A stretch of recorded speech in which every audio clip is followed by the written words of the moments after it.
আমচাঙত যুদ্ধ সদৃশ পৰিস্থিতি ন্যায়ালয়ৰ নিৰ্দেশত মহানগৰীৰ পাৰ্শ্বৱৰ্তী আমচাং অভয়াৰণ্যত প্ৰশাসনৰ উচ্ছেদ অভিযানৰ দৃশ্য এয়া আৰক্ষী অৰ্ধসামৰিক বাহিনী জিলা প্ৰশাসন বন বিভাগৰ লোকৰ হাতী বুলডোজাৰ এক্সকেভেটৰ লৈ প্ৰৱেশ আমচাঙত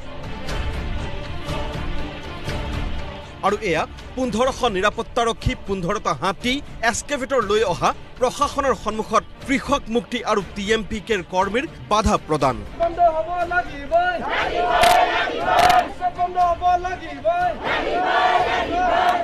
প্ৰাথমিক খণ্ড যুদ্ধ তাৰ পাছত হতাহতি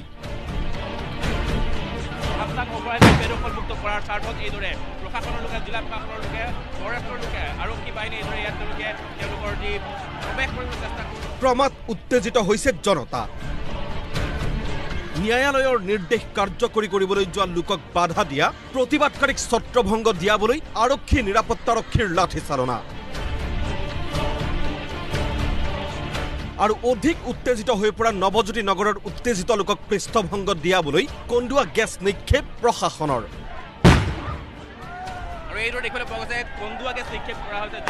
যিমানেই প্ৰশাসনৰ লোক আগবাঢ়িছে সিমানেই বৃদ্ধি পাইছে প্ৰতিবাদ তেজ দিম মাটি নিদিও ধ্বনিত উত্তাল ইউসুফ নগৰ নৱজ্যোতি নগৰৰ পৰা যিসকল স্থানীয় লোক আছে সেই স্থানীয় লোকসকলে তীব্ৰ সংঘাতত লিপ্ত হৈছে উত্তেজিত লোকৰ সোণোৱাল চৰকাৰ মুৰ্দাবাদ ধ্বনি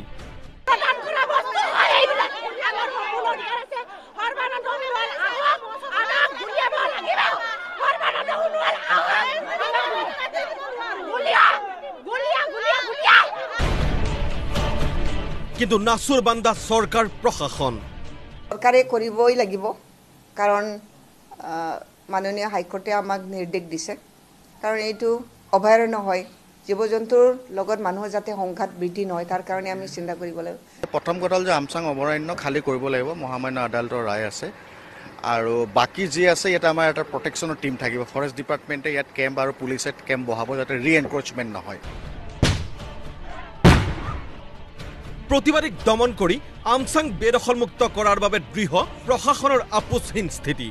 প্ৰশাসনক বাধা দিবলৈ গৈ আৰক্ষীৰ কন্দুৱা গেছ নিক্ষেপৰ ফলত গুৰুতৰভাৱে আঘাতপ্ৰাপ্ত 5 গৰাকী প্ৰতিবাদকাৰী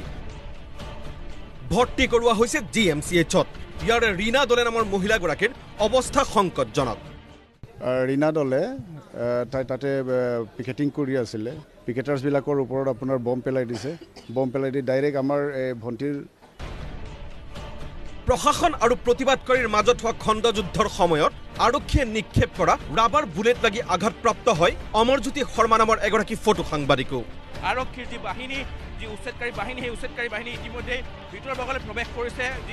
আৰু এই দৃশ্য নৱজ্যোতি নগৰৰ প্ৰশাসনৰ লোকে খেদি পঠিওৱা লোকৰ আৰক্ষীলৈ ওলোটা শিলগুটি নিক্ষেপ আমচাঙত যিবোৰ বেদখল হৈছে সেই বেদখল মুক্ত কৰিব লাগে আৰু তাৰ মাজতে প্ৰশাসনে আজি আমচাঙৰ যি নৱজ্যোতি নগৰ আছে সেই নৱজ্যোতি নগৰত উচ্ছেদ অভিযান চলালে সময় বাগৰাৰ লগে লগে ক্ৰমাৎ প্ৰশাসনৰ নিয়ন্ত্ৰণলৈ অহা নৱজ্যোতি নগৰ আৰু ইউসুফ নগৰত এয়া প্ৰশাসনৰ উচ্ছেদ কাৰ্য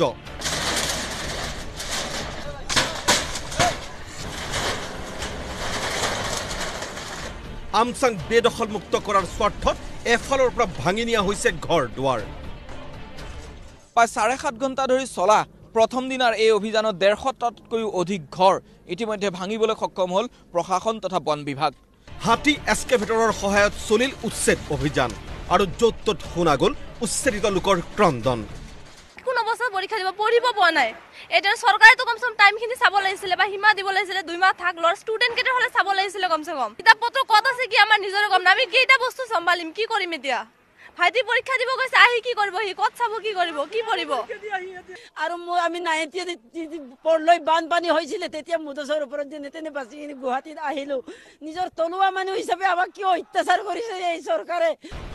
সংস্থাপনৰ ব্যৱস্থা নকৰাকৈয়ে কৰা উচ্ছেদক লৈ সৰব কৃষক মুক্তি